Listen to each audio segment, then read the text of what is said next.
UDFിലെ ജമാഅത്തെ ഇസ്ലാമി ബന്ധം നിയമസഭാ തെരഞ്ഞെടുപ്പിലും വിഷയമാക്കി CPM.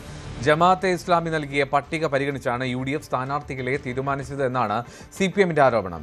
സമാന ആരോപണവുമായി BJPയും രംഗത്തെത്തിയപ്പോൾ LDFനെ തോൽപ്പിക്കാൻ ആരുമായും കൂട്ടുകൂടും എന്നാണ് കോൺഗ്രസിന്റെ മറുപടി. തദ്ദേശ തെരഞ്ഞെടുപ്പിന് സമാനമായി UDF ജമാഅത്തെ ഇസ്ലാമി ബന്ധം വീണ്ടും ഉയർത്തുകയാണ് നിയമസഭാ തെരഞ്ഞെടുപ്പിലും CPM. വർഗീയ അജണ്ടകൾക്ക് പിന്നാലെ UDF സഞ്ചരിക്കുന്നു എന്നതാണ് ഈ ജമാഅത്തെ ഇസ്ലാമി ബന്ധം ഉയർത്തുന്നതിന് കാരണമായി പറയുന്നത്. അതുമാത്രമല്ല UDFിൻ്റെ സ്ഥാനാർത്ഥി പട്ടിക പോലും തയ്യാറാക്കിയത് ജമാഅത്തെ ഇസ്ലാമിയുടെ താല്പര്യം പരിഗണിച്ചുകൊണ്ടാണ് എന്ന കടുത്ത ആരോപണമാണ് ഉന്നയിക്കുന്നത്. ഒരു മുന്നണി തന്നെ ആണ് ഞാൻ പറയും. എന്താ വെച്ചാൽ ജമാഅത്തെ ഇസ്ലാമി പറഞ്ഞ ആളുകളെ സ്ഥാനാർത്ഥിയാക്കി വെച്ചുകൊണ്ടാണ് UDF പാനൽ. അത് നിങ്ങൾ നോക്കിയാൽ മതി. അതൊരു സമീപനമാണ്. അതായത് ജമാഅത്തെ ഇസ്ലാമിക്ക് കൂടി വേണ്ടപ്പെട്ട ആളുകളെ UDF പാനലിൽ കൊണ്ടുവരിക. അത് UDF ചെയ്തിട്ടുണ്ട്. കൂടുതൽ CPM കേന്ദ്രങ്ങളും സമാനമായ ആരോപണം ഏറ്റെടുക്കുകയാണ്. ലീഗ് നേതൃത്വം ജമാഅത്തെ ഇസ്ലാമിക്ക് വേണ്ടി പ്രധാനപ്പെട്ട വ്യക്തികളെ പട്ടികയിൽ നിന്ന് ഒഴിവാക്കിയെന്നടക്കമുള്ള കടുത്ത ആരോപണങ്ങളാണ് ഉന്നയിക്കുന്നത്. KM ഷാജിയുടെ സ്ഥാനാർത്ഥിത്വം പോലും ജമാഅത്തെ ഇസ്ലാമിയുടെ താല്പര്യം പരിഗണിച്ചാണ് എന്ന ആരോപണവും ഉന്നയിക്കപ്പെട്ടു കഴിഞ്ഞു. മതമാണ് പ്രശ്നം എന്ന് പറഞ്ഞാൽ കാൻഡിഡേറ്റാ. അതിന് എൻ്റെ ഉദാഹരണം. BJPയും UDFിനെതിരെ ഇത് ആയുധമാക്കുകയാണ്. ജമാഅത്തെ ഇസ്ലാമിയുടെ പിന്തുണ തള്ളിപ്പറയാൻ VD സതീശൻ തയ്യാറാകുമോ എന്ന ചോദ്യം ഉന്നയിക്കുന്നത് ശോഭാ സുരേന്ദ്രനാണ്. ഞങ്ങൾ പറയുന്ന ഭാവാത്മക മതേതരത്വം ആ സ്റ്റാൻഡ് എന്തുകൊണ്ട് VD സതീശൻ എടുക്കുന്നില്ല? ഇപ്പൊ VD സതീശന്റെ സ്ഥാനാർത്ഥി ഇവിടുത്തെ UDFിന്റെ സ്ഥാനാർത്ഥി പറയട്ടെ, ഞങ്ങൾ ഭീകരവാദികൾക്കെതിരാണെന്ന്, ഞങ്ങൾക്ക് ഭീകരവാദ സംഘടനകളുടെ വോട്ട് വേണ്ടെന്ന്. അതായത് ഉമ്മൻചാണ്ടി ഗവൺമെന്റ് ഹൈക്കോടതിയിൽ കൊടുത്ത ഒരു അഫിഡവിറ്റ് നമ്മുടെ മുന്നിലുണ്ട്. അത് ജമാഅത്ത് ഇസ്ലാമിയെ കുറിച്ചാണ്.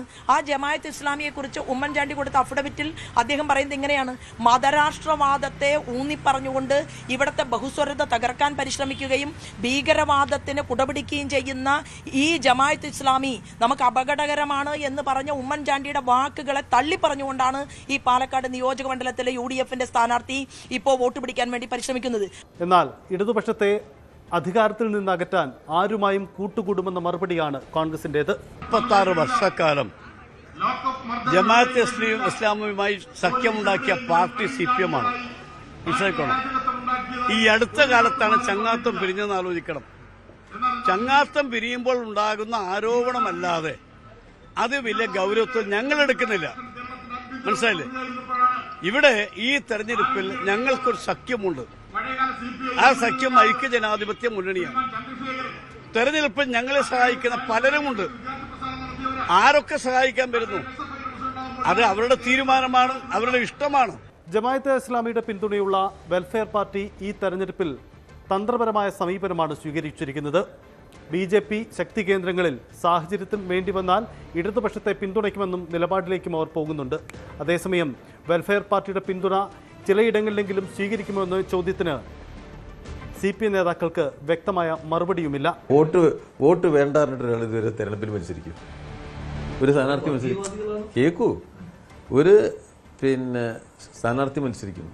ചുരുക്കത്തിൽ ഈ തെരഞ്ഞെടുപ്പിൽ ഇനിയും വലിയ ചർച്ചകൾക്ക് ഇടവെക്കുകയാണ് ജമാഅത്തെ ഇസ്ലാമി UDF ബന്ധം.